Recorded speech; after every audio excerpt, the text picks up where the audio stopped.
Bien, pues hoy lunes 29 de julio 2024, continuando con nuestro tema, ¿y qué hace la mejor persona o la mejor versión de mí mismo frente a grandes, extraordinarios e impensados e inesperados acontecimientos?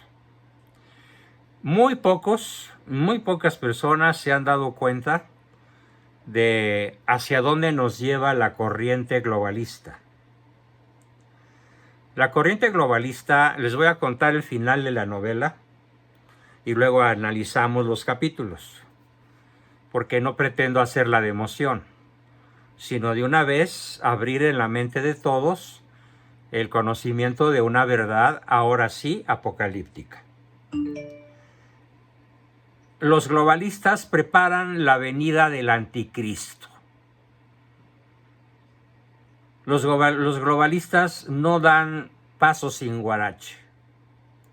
Cada uno de los movimientos que hacen, cada decisión social, cada decisión que se puede ver a través de la televisión, que ya está plenamente identificada por los grandes teólogos de la actualidad, como una figura apocalíptica a la que San Juan hace constante referencia, y se llama la imagen de la fiera.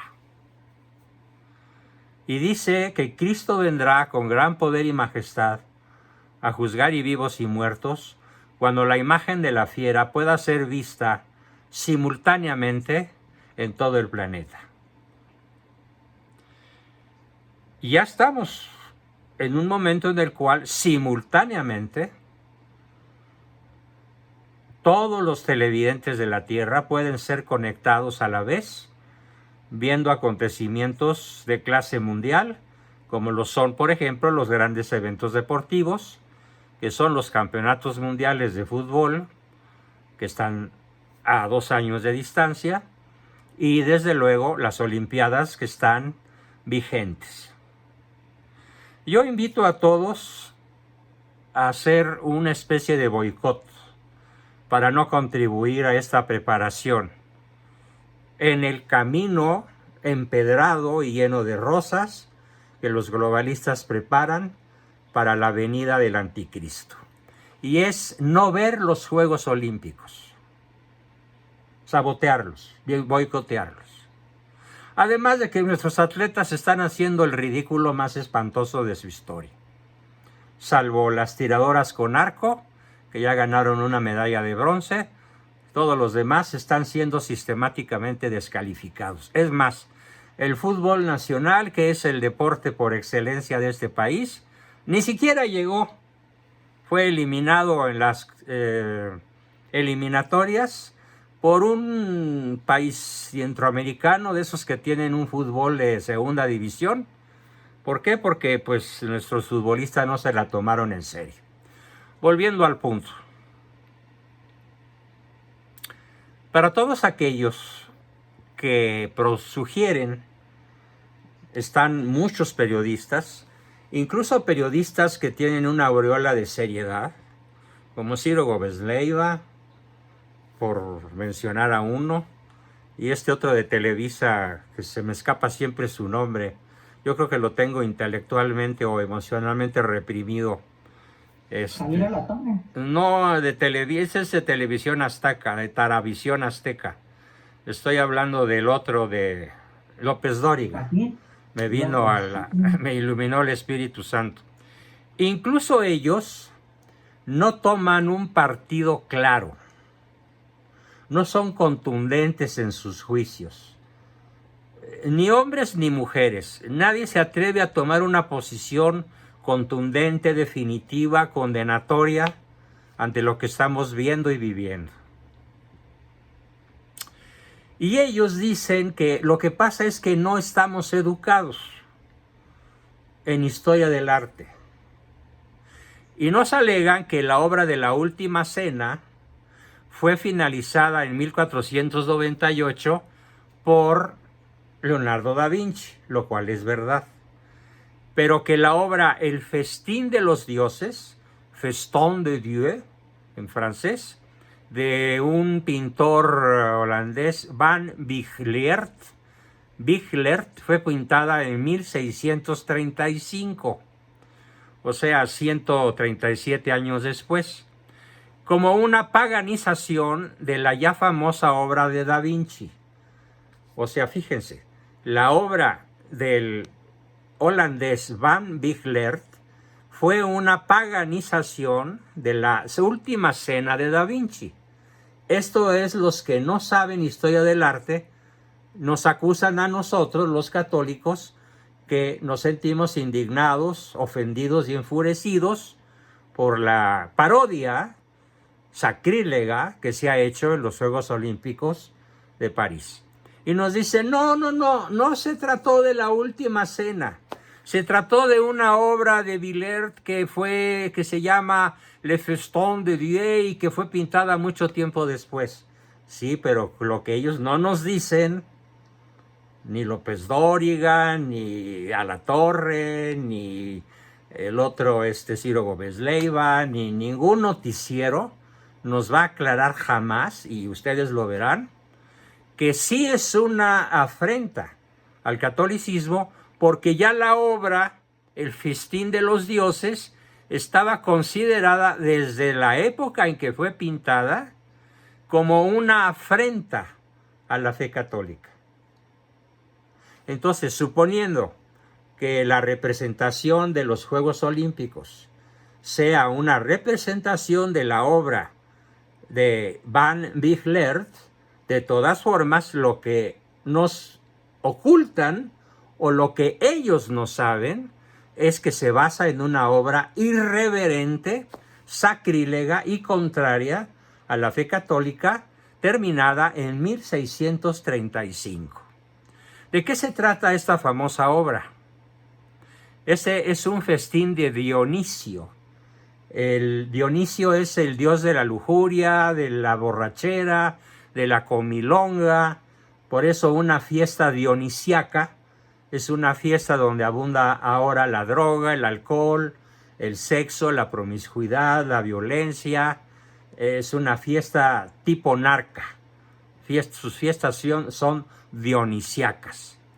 Y se ilustra con bosques y campos, según la literatura latina, como un acto de rebeldía contra las abundantes obras religiosas que tomaban la imagen de la mesa, donde Cristo celebró la primera misa, la Eucaristía, y le cambian el aspecto de figura central para que se parezca a un Cristo ampliado. Ya este pintor holandés hace un Cristo ampliado y nos vende en su obra el concepto de una santa cena politeísta pagana.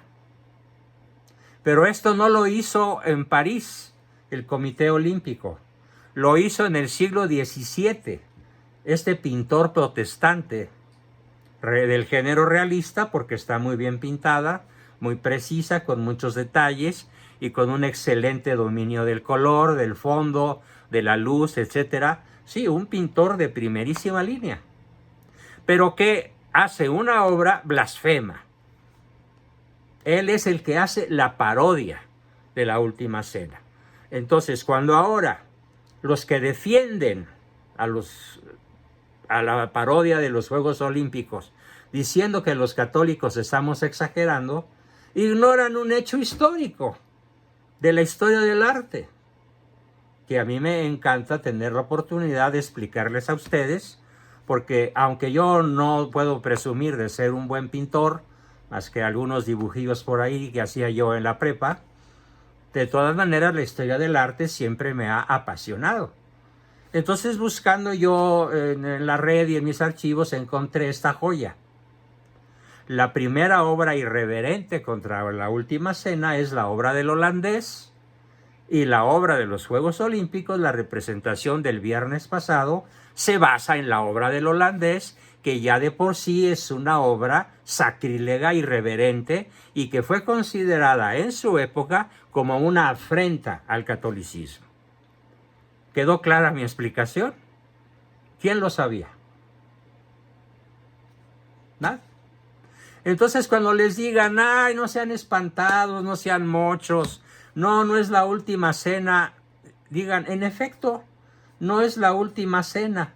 Está basada, la representación de los Juegos Olímpicos está basada en una obra posterior a la de Da Vinci, que en su época fue considerada blasfema y sacrílega. Luego entonces, si la representación de París 24 está basada en la obra de este holandés sacrílego e irreverente, la representación en sí es una obra que afrenta a los católicos y en general a los cristianos, por supuesto, porque también los evangélicos y los cristianos en general y otras sectas norteamericanas e inglesas pues se han visto también enojadas, ofendidas, porque finalmente, bueno, pues sí creen que Cristo es Dios, aunque estén apartados de la fe católica verdadera. Entonces, la fiesta representada en la obra del holandés es una fiesta politeísta pagana que pretendió burlarse de la última cena. Y además, esa obra fue replicada innumerables veces. Por ejemplo, hay otra que se llama El festín de los dioses, de un pintor francés, Valen se escribe. Otra de Jan en 1615, todas como burla, corrección, sustitución y hasta cancelación del mensaje bíblico de la Eucaristía. Tuve la oportunidad de platicar con un amigo mío que sí estudió arte, que fue compañero mío en la prepa y después él se dedicó a pintar y es un extraordinario pintor mexicano que vive en Europa. Logré contactarlo vía internet y él me mandó un mensaje por WhatsApp que dice: yo vivo de y en el arte y toda mi vida, ¿sí? He tenido compañeros de arte en la Universidad del Sagrado Corazón y pueden confirmar este dato. Eso me lo está platicando él. Soy muy educado en esa materia y he hecho 14 exhibiciones y participado en más de 25 exposiciones colectivas y soy un ganador del premio de la UNESCO como pintor destacado en 1996. Mi periodo favorito fue el renacentismo, el renacimiento. O sea, créanme que sé de lo que estoy hablando y sé mucho de lo que estoy hablando. Hasta allí el mensaje de mi amigo y compañero de la prepa. Cada uno hace o participa en un evento multitudinario, global, y uno se asegura de que cada idea de este evento, ojo, no vaya a provocar, no vaya a ofender. Ya en las Olimpiadas anteriores, si se acuerdan cómo fue la inauguración de las Olimpiadas anteriores, ya hubo en la inauguración mensajes satánicos, escenas diabólicas. Nada más que ahora ya no se midieron, ahora sí ya rompieron todos los parámetros. Entonces, cuando alguien hace un evento multitudinario, si tiene 3 dedos de frente y si tiene un corazón humano, si tiene respeto por el género humano, procura no crear controversias, procura no crear la sensación de ofensa, procura ser discreto, inteligente, prudente, empático con el público que lo va a ver, sobre todo si es un público formado por millones de personas. ¿Y qué hicieron exactamente los inventores de esta brutal parodia sacrílega del viernes pasado? Exactamente lo contrario. Sabiendo que iban a ser vistos por 500 millones de personas, lo más que procuraron hacer fue literalmente ofender al mundo cristiano y en particular al mundo católico. Porque los protestantes cristianos no creen en la Eucaristía, pero nosotros sí. De hecho, lo que diferencia a cualquier secta protestante respecto de un creyente católico es sobre todo eso. Ellos comen, no comulgan, comen un panecillo en sus celebraciones dominicales. Pero ese panecillo que comen los protestantes en los templos protestantes no tiene la transubstanciación. No es el cuerpo ni la sangre de Cristo. Es un pan que se puede conseguir en la panadería de su antojo, en el Globo o en la que gusten, pero no es una hostia consagrada. Entonces, al mundo católico es al que se procura ofender con la serie de eventos que cubrieron de manera burda, de manera estrambótica, de manera bestial, yo diría incluso, la inauguración de los Juegos Olímpicos. Entonces, en efecto, en esta inauguración tomaron imágenes bíblicas, sí, conocidas por el mundo, y las tergiversaron, como hicieron pintores como el holandés que ya mencioné, Van Bickler, pero en esta ocasión para luego hacerse los inocentes. ¡Ay, si los ofendimos, discúlpenos! Mientras se pitorrean de la risa de todos nosotros. Y claro, ahí aparece el dios Dionisio en una mesa rodeada, porque no se sabe qué cosa es, de varias personas en una pose pederástica, prostituida, ofensiva, grotesca y de un mal gusto verdaderamente luciferino.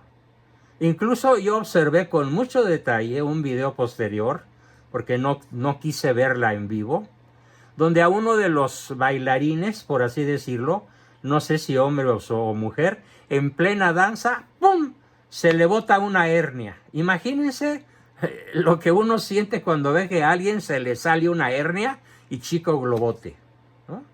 Y a otro se le salió un testículo, y a otro se le salió el pene, y otros, pues no se les salió, simplemente mostraron todo lo que podían mostrar. Y lo peor, pederastas mayores de 65 años, con cabellera de mujer, con busto de mujer, con barba de varón, con rostro de varón, invitando a danzar a niños menores de 10 años, bailes sexuales, como el perreo, por ejemplo, y otros peores todavía. Ahora bien, ¿cuál es el signo principal que yo capto en esta representación diabólica del viernes pasado? Capto a uno de los 4 jinetes del Apocalipsis. Recuerden cuáles son: muerte, hambre, guerra, peste, hambre, guerra, muerte. Son los 4 jinetes del Apocalipsis. ¿Cuál es el que yo capto en esta representación? El 4.º jinete, el jinete de la muerte. Porque puede decirse que toda la subcultura, la contracultura, de la cual de manera explícita hacen gala, implica muerte, implica no vida, implica no fecundidad. Y la no fecundidad implica aniquilación y extinción de la raza humana. Porque lo que más odia el demonio es la vida humana. Es el odio principal de Satanás, la vida humana, porque somos herederos de la gloria de Cristo, herederos de su gloria, sobre todo aquellos que por ley natural o por bautismo de deseo o por bautismo de sangre o por bautismo de agua, vivamos como cristianos. Eso no lo soporta Satanás. Así que no me sorprende que en el espíritu de las Olimpiadas presenten en el centro a una mujer de unos 200 kilos de peso, ¿sí?, mínimo 200 kilos, y lo peor de todo, detrás de ella en su cabeza refulge una custodia. Es decir, esa esa pieza de oro con muchos rayos que llegan todos al centro de la hostia, que se llama custodia, donde se guarda la Sagrada Eucaristía. Y la Sagrada Eucaristía, simbólicamente representada detrás de la cabeza de este cerdo de 200 kilos, es una afrenta directa a nuestro Señor Jesucristo. Y que no me tachen de ignorante, porque ya aclaré que no es una representación directa de la Última Cena, sino de una representación que en su época fue considerada blasfema y sacrílega de un pintor holandés. Así que en próximas representaciones no me sorprendería para nada que utilizaran un pesebre con un bebé y una mujer al lado diciendo que el bebé es hijo de Afrodita y de Zeus y que su hijo se llama Cupido. A esos extremos podemos llegar en un santiamén. Así que a esas personas que dicen que nos eduquemos en historia del arte, les acabo de dar una lección de historia del arte. Aparte del signo del jinete del Apocalipsis, muerte, ¿qué otras cosas encuentro simbólicamente aterradoras? La principal, después de esta que acabo de decir.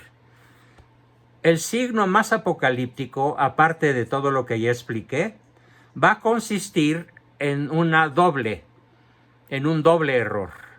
Este doble error consiste en que al bien se le llamará mal y al mal se le llamará bien. Y los más pretendidamente incluyentes son exactamente los más excluyentes. Los más autoproclamados demócratas son los peores tiranos.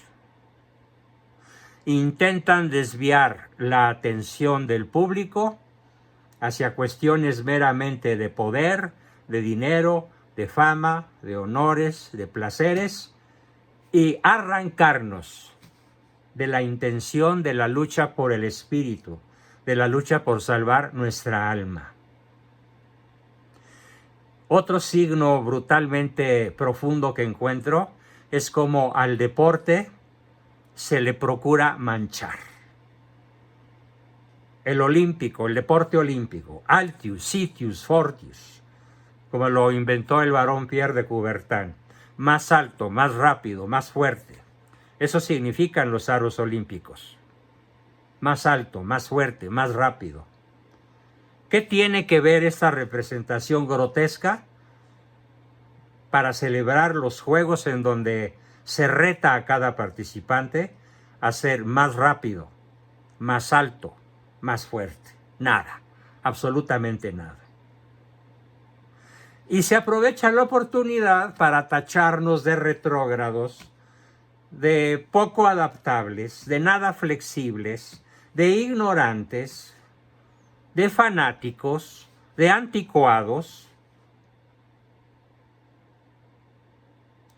a quienes exactamente somos todo lo contrario, a los que predicamos el amor al prójimo, aunque sea nuestro adversario, a los que predicamos el perdón a quien nos hace daño, a los que vivimos un amor que no termina, porque el amor por su naturaleza jamás termina.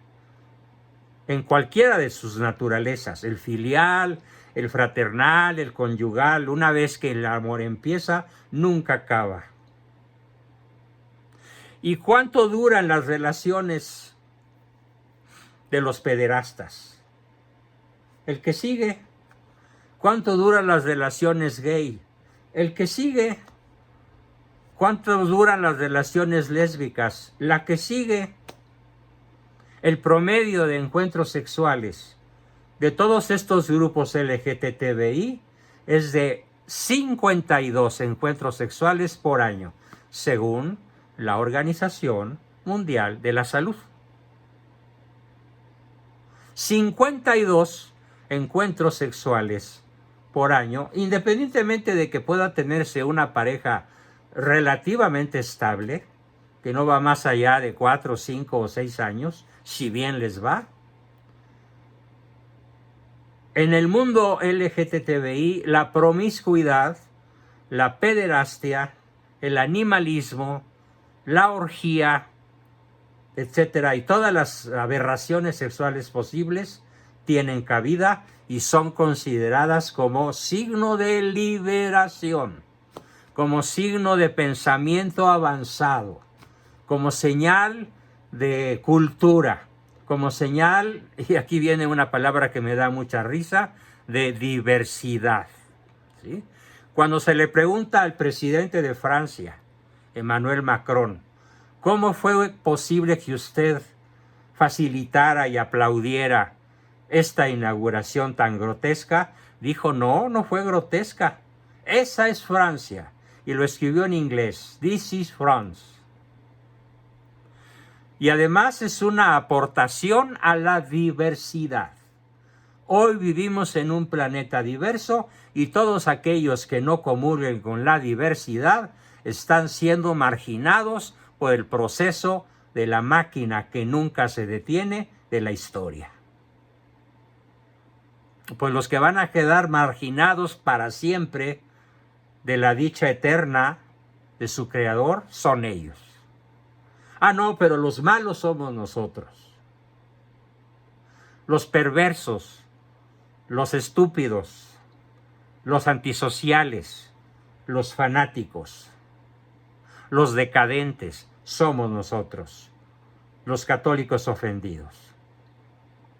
Y quiero terminar esta brevísima exposición para dar paso a otras aportaciones que seguramente ustedes querrán hacer o preguntas que quieren formular con el pensamiento con el cual inicié. Después de la avalancha tremenda, porque fue una avalancha brutal de reclamaciones, en medio de tanta cochinada, de tanta porquería, hubo una cosa que me llenó de emoción. La selección española, en pleno, declaró su fe católica. Los 22 jugadores de la selección española declararon su fe católica y su absoluta desaprobación al evento olímpico de inauguración. Por supuesto no lo hizo Francia, ni Alemania, ni siquiera Austria. En cambio, aunque no tienen representación futbolística, en otros deportes sí lo hicieron Polonia y Hungría, y desde luego El Salvador. Pero fuera del Salvador, en el continente, y de Milei, en el continente americano, no hubo protestas serias. La antigua Cristianoamérica está convertida hoy en una colonia rusa,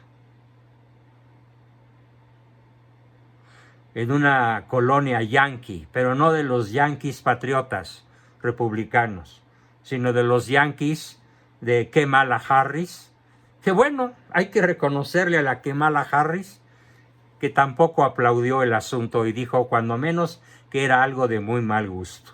Cuando menos siquiera eso dijo. En fin, concluyo entonces diciendo que la disculpa aparente que ofrecieron no es tal disculpa. No hay tal rectificación. No se traguen ese cuento. Porque el que ofende tiene la obligación de decir, perdón por haberte ofendido. Te ofrezco disculpas, te pido perdón.